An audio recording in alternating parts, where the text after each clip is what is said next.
अस्सलाम वालेकुम प्यारे बच्चों.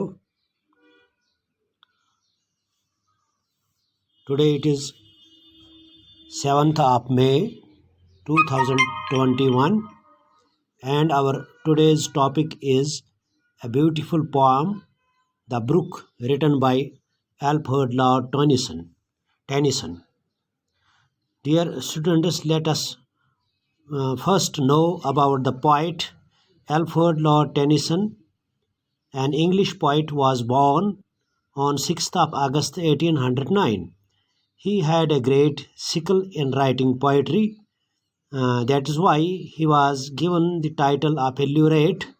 Dear students, a laureate is a poet appointed for life by an English sovereign as a member of the royal household and formerly expected to compose poems for court and national occasions. His poetry is remarkable for its rich imagery and many other poetic devices. Alfred Lord Tennyson died on 6th October 1892. Dear students, the present poem, The Brook, is his best piece of literature. In this poem, Alfred Tennyson has beautifully drawn a comparison between the journey of a brook with the human life. Here in this poem, the brook narrates its story by itself. Dear students, let us first discuss the difficult words.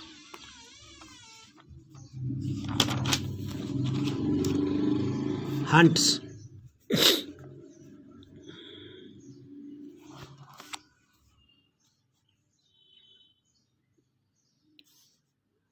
Hunts chetus as plural gumut use. Hunts gay places visited frequently.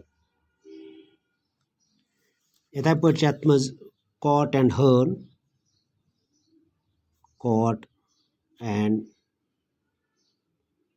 hearn.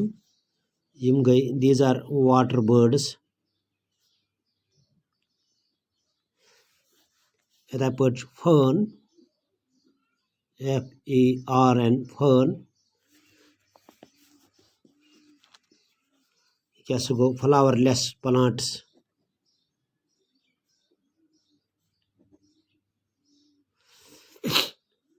Ithai pٲٹھۍ sally, SALLEY, sally, to move quickly, to move quickly. Ithai pٲٹھۍ چھِ bicker, it means to rush or to move quickly with noise.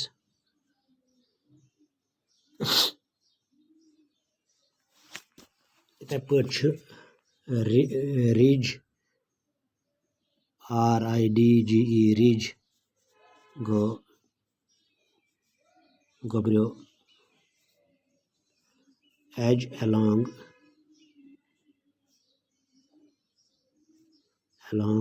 the hill or mountain. Top village.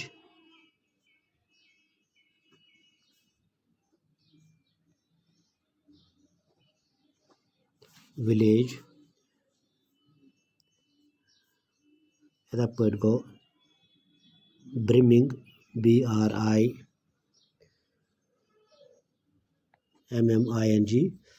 brimming go full of water, or river, overflowing river, or overflowing river. Kobri yum baki alfaz yanum ti wano ase sait besh ath maz ke poetic devices the poetry maz use gamse, maslan personification.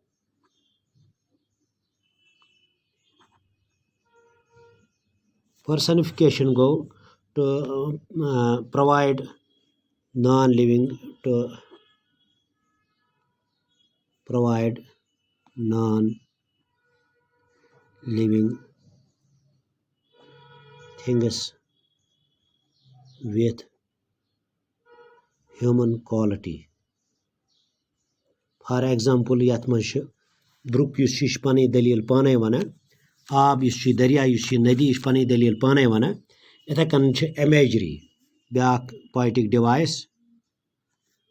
I am a imagery. It is a poetic also. It is a poetic device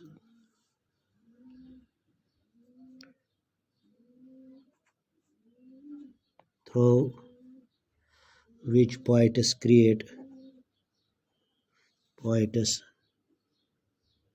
create imagery in the minds of readers. यानी यथ इस book poem अत मज poet poetic devices use करमज मसलन imagery तो imagery सह poetic device यथ मज पोइट शायर यह पढ़ने वाले हंदस जहनन मज तस्वीर कायम करान इथे कन गो पर्सनिफिकेशन यानी यह नॉन लिविंग थिंगन मज सह क्वालिटी यह जन ह्यूमन क्वालिटी तो गोब्रियो परो यह poem I come from haunts of court and hern. I make a sudden sally. Yus yeh I gobre yat mazan ish brook pana yus yeh nadi to yat maz yus zan yeh poem basically yeh poem ekis daryavas ekis laksh nadi his dalil yat maz yus yeh shair yat nadi human life said compare kara to nadi pani dalil यथ मजन पाने वना बह कत पे मोन सफर कित पे गुजरान दपान I come from haunts of coot and hern बस मोन सफर तत पे शुरू गसान यम जाय बेसिकली यम जन वाटर बर्ड्स यम ये अक्सर व बेशतर हिली एरियान मज तो लिहाजा अम सुन सफर यह माउंटेनन मजे पहाड़न अंदर शुरू गसान ये जन खूबसूरत इलाक आसन तो अम नदी सत इलाक खूबसूरती दोबाला गसान तो बे जन आबी परिंदे मसलन कॉट एंड हर यम फ्रिक्वेंटली अत पे मोन यह सफर शुरू गसान तो आई मेक ए सडन सैली तो अचानक ये बह डावनस कुन वसान तो बस यह बड़ तेजी सान बोन कुन पकान डाव वसान बोन कुन ये गोब्रियो यह जन यह तस्वीर क्या यथ मज हयत अमुक downward slope and sparkle out among the fern गो गोब्रियो इत मे तह वोन फ्लावरलेस प्लांट्स तो जंगलन मज इलाकन मज हेरन बाल डेंगन पे बेशुमार कस्म कुल कुछ दपान स्पार्कल गो चमकना दपान बड़ खूबसूरती सतन हसा बह यमो देवदारों मज यमो गनो जंगलों मज पे बोन कुन नबर नेरान to bicker down a valley तेजी सान बह bicker down means go to move quickly with noise यानी तेजी सान तो बे हसा अत मे अंदर आसान यम सातन बड़ शोर ते अत वसान बह बोन वैली कुन पकान अम पहाड़ पे वसान बोन हेरमो इलाको पे by 30 wheels I hurry down तकरीबन बह तकरीबन 30 पहाड़न 30 पहाड़ बह वत यह पथ त्रावान यानी तकरीबन 30 पहाड़ियों से होकर मैं गुजरती हूँ और स्लिप बिटवीन द रिजेस और यम सातन यमन पहाड़न यम जन यम दामन किनार यम रुत सतन छलन आमद यम खड़ा गम यम बनियाम किनार दपान बे बह अपर किन पकान by 20 thops a little town तकरीबन बह 30 गामों मज क्रॉस कर पकान बे कम से कम एक कस्बों मज and half a hundred bridges तकरीबन बह 50 कदल वत क्रॉस करान तो यह यानी पन्ने सफरच करान बयान करान पनुन सफर till lost by Phillips form I flow. تہٕ بس چھُس تیزی سان اوٚتامَتھ پکان میٲنۍ رفتار چھِ آسان اوٚتامَتھ تیز یوٚتام بہٕ أمِس زٔمیٖندار سٕنٛدِس زٔمیٖنَس نزدیٖک چھَس واتان. ٹُو جویِن دَ برٛمِنٛگ رِوَر اَتہِ یُس بۄنہٕ آسان چھُ بوٚڑ دٔریاو برٛمِنٛگ رِوَر گوٚو اوٚوَر فٕلویِنٛگ یُس زَن بٔرِتھ چھُ آسان پَتہٕ چھُ مےٚ آسان یہِ اَتنَسَن چھُس بہٕ اَتھ چھِ وَنان ٹرٛایبیوٗٹرٛی تہٕ ٹرٛایبیوٗٹرٛی گٔے دٔریاوٕچ سُہ شاخ یُس بٔڑِس دٔریاوَس سۭتۍ رَلہِ تہٕ ڈِسٹِرٛبیوٗٹرٛی گٔے گوٚبریو سُہ شاخ یُس زَن دٔریاو منٛز الگ گژھِ تہٕ لہذا چھِ یہِ نٔدی یُس چھُ ییٚمِچ یہِ ذِکِر کَران چھِ یہِ چھِ ٹرٛایبیوٗٹرٛی تہٕ دَپان پَتہٕ چھُس بہٕ اَتھ زٔمیٖندار سٕنٛدِس اَتھ زٔمیٖنَس نِش اَتھ بٔڑِس دٔریاوَس سۭتۍ رَلان. For men may come and men may go but I go for ever. یُس زَن یہِ ہیوٗمَن لایف چھُ یِم ہسا چھِ یِوان تہٕ گژھان یِہٕنٛز زندگی چھِ یِژٕے یِم یِن کینٛژَس کالَس ٹھہرن ییٚتہِ تہٕ پَتہٕ گژھن مگر میون یُن گژھن ہسا چھُ بالکل جٲری ییٚمہِ سۭتۍ چھُنہٕ ختم گژھن وول کینٛہہ یعنی اَتھ منٛز چھِ یہِ ذِکِر کران کہِ یُس زَن ہیوٗمَن لایف چھِ یہِ ہسا چھُ موٹل یعنی فناہ گژھن واجی تہٕ یُس زَن یہِ آبٕچ زندگی چھِ دٔریاوٕچ زندگی چھِ یہِ نسا چھِنہٕ فناہ گژھن واجی it lives for ever. I chatter over stony ways in little shops and travels. تہٕ بہٕ ہسا چھس چیٹر گوٚو مطلب شور کرُن ییٚتنَسن ییٚلہِ ہسا یہِ کَنٮ۪ن سۭتۍ بہٕ ٹکراوان چھس مےٚ منٛز أنٛدرٕ ہسا چھِ زبردست آواز نیران and little shops and travels تہٕ یعنی بڑٕ زبردست شور شراب سۭتۍ شور سۭتۍ چھس بہٕ پکان چوٗنکہِ یِمن کَنٮ۪ن سۭتۍ ییٚلہِ یہِ آب ٹکراوان چھِ تہٕ اَتھ چھِ ساوُنٛڈ نیران yani sound of water when flowing over the stones. I bubble into the eddying bays. I babble on the pebbles. دَپان بیٚیہِ ہسا چھُ یِتھ کٔنۍ گوٚبریو ببل گوٚو یِتھ کٔنۍ کُنہِ ساتہٕ تیز بٲرِش چھِ پیٚوان زٔمیٖنَس پٮ۪ٹھ بۄنہٕ چھُ آسان آب اَتھ چھِ تِم ببڑایہِ ہِش کھسان تِمن چھِ وَنان ببل یا ییٚلہِ دٔریاو پکان چھُ آسان اَمیُک آب چھُ کَنٮ۪ن سۭتۍ ٹکران کِنارن سۭتۍ ٹکران اَتھ چھُ سُہ پوٚس ہیوٗ کھسان یُس کِنارن چھُ یِوان لاینہٕ with many a curve my banks I fret.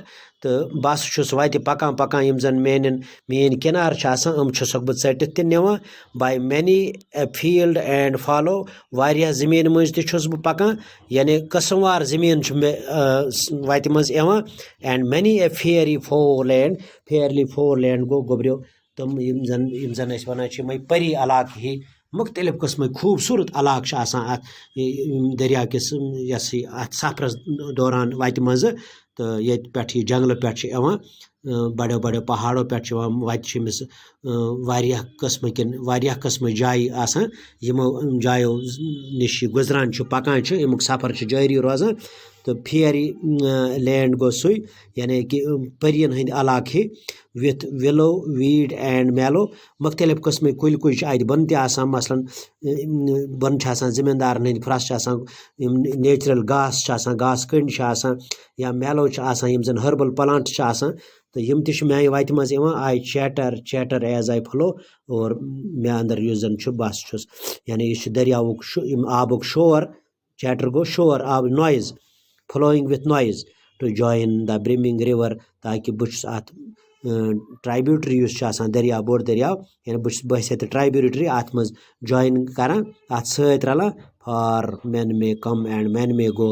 اِنسان ین تہٕ گژھن but I go for ever. بہٕ یُس چھُس بس چھُس ہمیشہِ پنُن سفر جٲری تھٲیِتھ تہٕ بس چھَس اِماٹل یعنی اِنسان ہیوٗمن لایفہِ چھُ ختم گژھن واجی تہٕ میٲنۍ زندگی چھِ جٲری بہٕ چھُس نہٕ ختم گژھن واجی کِہیٖنۍ. ییٚمہِ جایہِ چھِ یہِ کمپیرِزن کران اِنسانس سۭتۍ گوٚبرِ آز گٔے ییٖژہن صُبحس کرو أسۍ بیٚیہِ ییٚمہِ برونٛہہ کُن. شُکریہ.